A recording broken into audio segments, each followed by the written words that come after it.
Hey, in this video, I'm going to show you my complete step-by-step keyword research process for SEO. Just follow this process and you'll find perfect keywords for your campaign. And watch until the end because I share my biggest keyword research secret. Let's dive right in. I'm Nathan Gotch, the founder of Gotch SEO, and I've personally led hundreds of successful SEO campaigns since 2013, and I've now taught my proven SEO process to over 1,000 SEO practitioners inside my training, Gotch SEO Academy. So in case you're new here, this is lesson 2 in this SEO training series, and there will be a link below to watch video 1 after you finish this video. And to avoid missing the third part in the series, subscribe below and hit the bell icon so you can get first access. Let's dive right in. So there are 3 types of keywords that you'll encounter. First are head keywords. These are keywords with a single word or acronym like CARS. And in most cases, these are the worst types of keywords to target for a few different reasons. Number 1, the intent isn't clear. So take a look at the search results for cars. What is someone actually searching for in this case? Are they looking to buy a car? If so, used or new? What type of car? Or are they simply looking for more information about the movie Cars? The intent is difficult to understand, which leads to the second reason why you shouldn't target head keywords, which is number 2, because the intent isn't clear, traffic quality will be low, and as a result, conversions will be poor. So sure, ranking for head keywords will juice your traffic numbers, but you'll be disappointed by the conversion rates. Moving on to number 3, which is the competition makes ranking for these keywords a death trap because you'll need a massive amount of resources to rank. And even if you do rank, you'll suffer from the next point, which is number 4, extreme SERP volatility, because Google has a difficult time knowing what the searcher is actually looking for. Therefore, Google is constantly shuffling the results to find what produces the highest organic CTR. So overall, there's almost never a good reason to target head keywords. But now let's move on to the next type of keyword, which are body keywords. An example of a body keyword is used cars. Now, things are getting more specific and the intent is becoming clearer, and it is still going to be an insanely competitive keyword to attack, but at least you have a better idea of what the searcher actually wants. Now, most body keywords will be no more than 2 to 3 words max, and they're often very competitive because they're the easiest to find, and therefore most competitors will invest heavy resources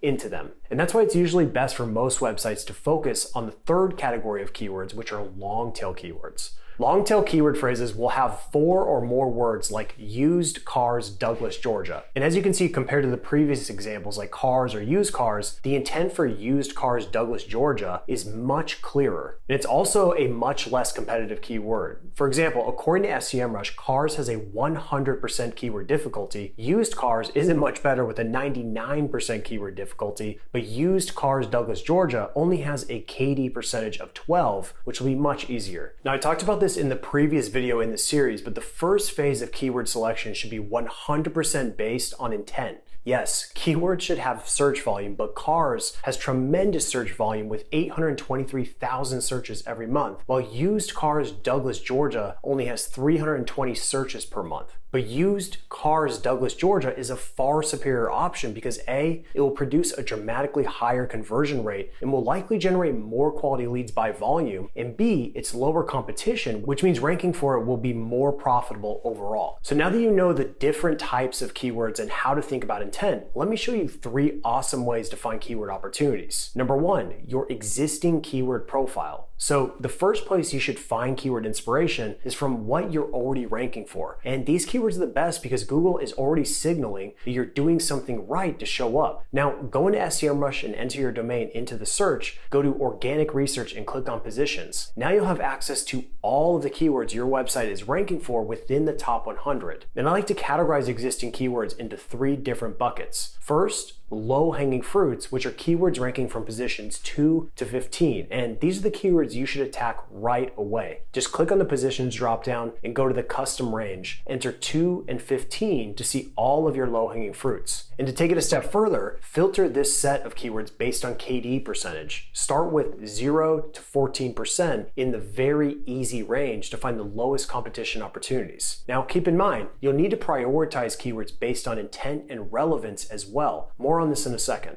The next type of keywords are from position 16 to 50, which I label as existing. They are also good targets, but they should be second on the priority list after low-hanging fruits. And the final category of keywords are from positions number 51 to 100, which I personally call clustering opportunities. If a page isn't ranking in the top 50, then there's a good chance that the page isn't targeted enough. For example, look at this keyword that SEMrush is ranking number 52 for. Which targeting option is best for achieving brand awareness? Notice that the page is about YouTube targeting options. This page isn't targeted enough to rank for this long tail keyword phrase. This is a perfect clustering opportunity because you can create a dedicated page for this particular keyword phrase and it will rank much better. Just remember, Google's #1 goal is to deliver the most relevant results possible. So with that said, these clustering opportunities are an awesome way to capture more organic search traffic and build more topical relevance, which will improve the performance of all pages in that cluster. Take advantage of it. The next method for finding keyword opportunities is to use SEMrush's keyword magic tool. So while in SEMrush, go to the keyword research section and click on keyword magic tool. Now there's no right or wrong way to begin your search, but the key is to leverage the filters. So let's use SEO for example. This head keyword is extremely competitive and should be avoided pretty much at all costs. However, we can use it as a seed to find better opportunities. So let's use the filters to get started.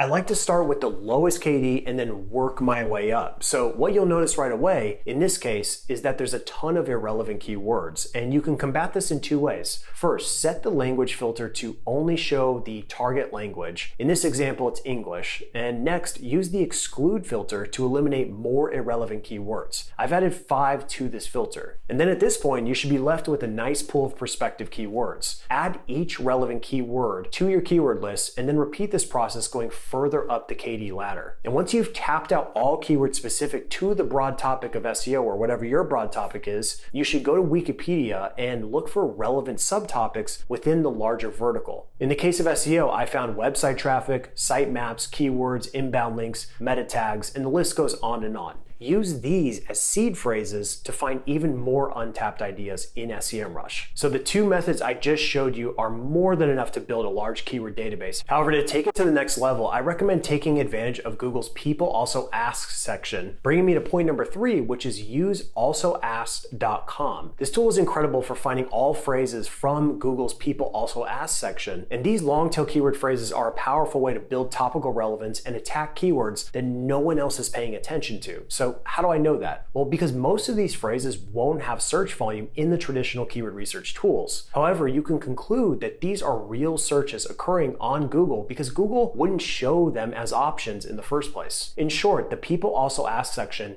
is giving you real-time keyword validation. Now, the tool Also Ask streamlines this entire process. Just enter your keyword, in this case, I'll use SEO again, and the first tier of ideas might be competitive, but you'll strike gold in the second tier and so on because it gets more granular as you go. All right, so now you should have a nice database of keyword opportunities, but how do you decide what keywords are best to target? Well, that's when keyword qualification comes into play. But before you can qualify keywords, I need to cover one very important point. You need to select a primary keyword. So let's say you have a page that's ranking for St. Louis personal injury lawyer St. Louis, and even St. Louis injury attorney. These are all variations of the same primary keyword, and therefore they should be targeted on the same page. Now the key is to select whichever variation has the most search volume. But let's say you also want to rank for St. Louis car accident lawyer. Well, this keyword has a totally different intent and therefore deserves its own dedicated page. So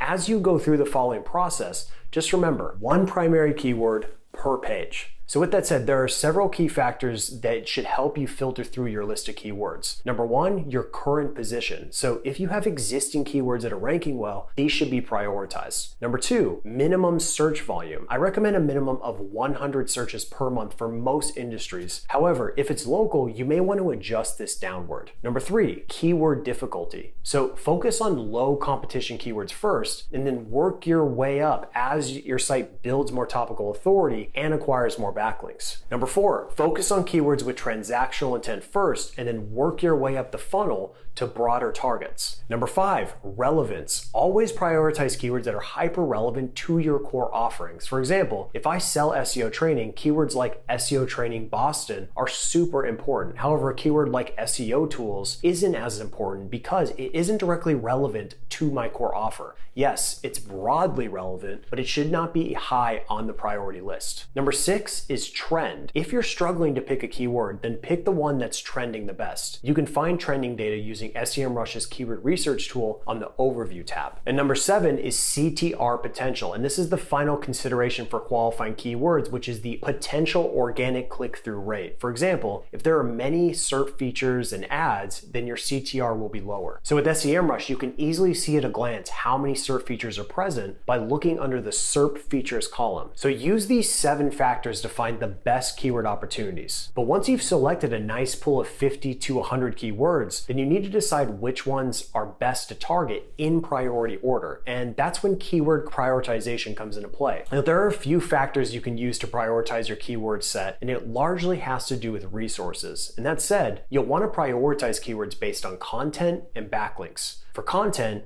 you'll need to gather word count targets for each individual keyword. So go into SEMrush, go to the on-page and tech SEO section and click on on-page SEO checker. Now you'll need to run each primary keyword through this tool and collect the target word count. And then go to the top 10 benchmarking tab and look under content length. SEMrush will show you the average for the top 10. And this should be your target. And the goal is by identifying the ideal length, it's going to help us estimate what our budget will be. The second part of prioritization is based on backlinks. Go to the keyword tool and find the primary keyword. In this case, I'll use used cars, Douglas, Georgia. Scroll down to SERP analysis and look under ref domains, which stands for referring domains. This is the total number of unique domains linking to each ranking page. I recommend getting the overall average of these top 10 ranking pages. Repeat this process for every primary keyword. And let's just say it costs $300 to acquire a backlink based on time and resources. You can now estimate based on content length and the total number of backlinks, how much it will cost to rank for this keyword. And then from there, you can prioritize keywords that have the lowest investment, or in other words, which will be the most profitable to rank for. So that is how you do keyword research like an SEO pro. Now, the next phase of the SEO process is to conduct a complete step-by-step SEO audit. And don't worry, you don't need a PhD in computer science to conduct an audit. You just need to know what to look for and how to prioritize what you find. And that's what will be the focus of the next video in this free SEO training series. So please subscribe and hit the bell button because you'll get first access when it goes live. Now, will you do me a huge favor? If you got value out of this video, please like it right now. And thank you so much for watching, and I'll see you in the next video.